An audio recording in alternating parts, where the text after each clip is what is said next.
Again, in studio is Kari, of course, from Clinton Happy Joe's. How's the troll pizza going over, Kari? Oh, that troll pizza is delicious, and the people are coming in to grab it. So, Are there people from out of town who are asking about that? there are. So we do have a picture of our troll pizza on the window, but people are definitely coming into town looking for the troll themed items. So I urge all businesses, find a troll themed item, draw those people into your stores. We have Dan Zerp on Ragbri for us this week, and he was in Elkhorn, Iowa, Oh, cool. where they have a troll. So we had to check that out. And it is an amazing what a tourist event it's going to be for Clinton. I'm telling you, Gary, last week I had a gentleman in from the United Kingdom. He had come all the way here to see trolls. He was making a summer of it. And it just blows my mind the amount of families and grandparents with grandkids that are just coming in to look at these trolls. So, And we don't have one. We've got 3 or 4 trolls. you're right. So that is Great amazing. job, Sawmill Museum. Exactly. So tonight it's the Bow Band. Never heard of these guys. So, to be honest with you, I just listened to them on my way into town this morning. The Bow Band they do the genres from the 60s all the way to the 90s and self-proclaimed from the Beatles to Bon Jovi. So this should be an interesting night, a wide variety of music and great weather. And the weather is going to be amazing. There's no doubt about that. I mean, you always play into the hands of what the weather is going to be like. But even like when it's terribly hot, the folks are still coming out. Right. Yeah. People are coming out. They're enjoying it. We do have water down there that some of our sponsors have donated. So we try to have that ready for people. But of course, there's already, the Rusty Wagon down there ready to quench your thirst with whatever you should choose and many of the food vendors. So, once the sun goes down, even on those hot nights, it's felt okay. Yeah. And, it seems like you get a little bit of a breeze on that little kind of a canyon way. I agree. South. So this is the 10th year of this event. Were you in on the ground floor on this, Kari? Yes, I have been in since the beginning. So how did this all come about? It was just a group of people who wanted to bring more to the downtown. The idea of this was to get people out and noticing our downtown, getting people shopping. We're still hoping that, businesses that have the chance to stay open during Music on the Avenue stay open. Some of them do, some of them don't. We have a few new stores. Poppy is down there now, so I know they are for sure open every Music on the Avenue.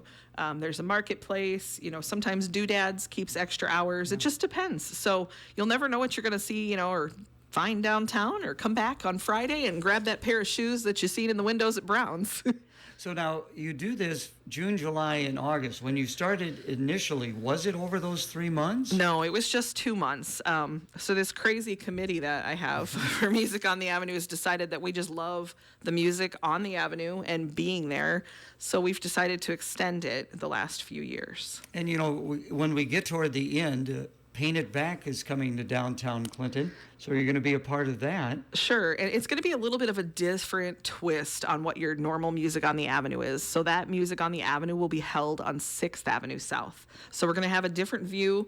We're all kind of not sure how this is going to go, but really excited to have Paint It Back downtown and making our downtown look awesome. So that'll be August 20th.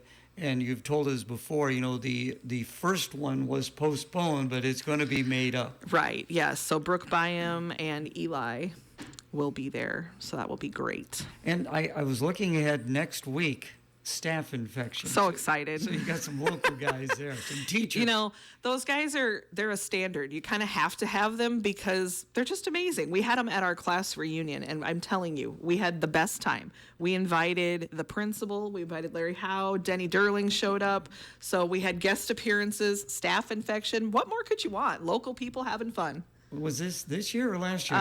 So it was last year. Okay. Was it your 5th year reunion? Was that it, Kari? Yeah, just a year out, actually, Yeah. Gary. They're doing them by the year now. They're doing them by the year. Well, we had ours 50-year reunion 4 years ago.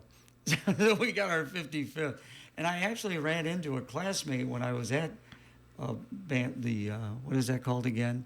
Music on the Avenue.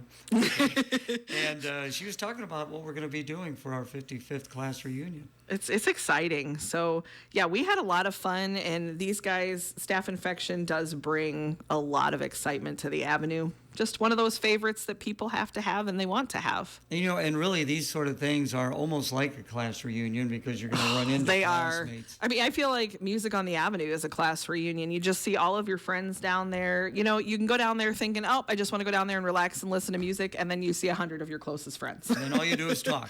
That's all I do anyway, Gary. Yeah, so 5:30 food vendors, 6 Correct. o'clock the music, and it's right there in the 200 block of Fifth Avenue South. And tonight we do have the Little Kings doing the 50-50 raffle. They're trying to get some new uniforms. Oh, so okay. come out and support them. I'm kind of excited to see the guys go after some new uniforms. So Always great to have you in. Thanks Thank so you. much. Celebrating Comanche 190 and America 250 with Comanche Days today through Sunday. The Beer Tent. Food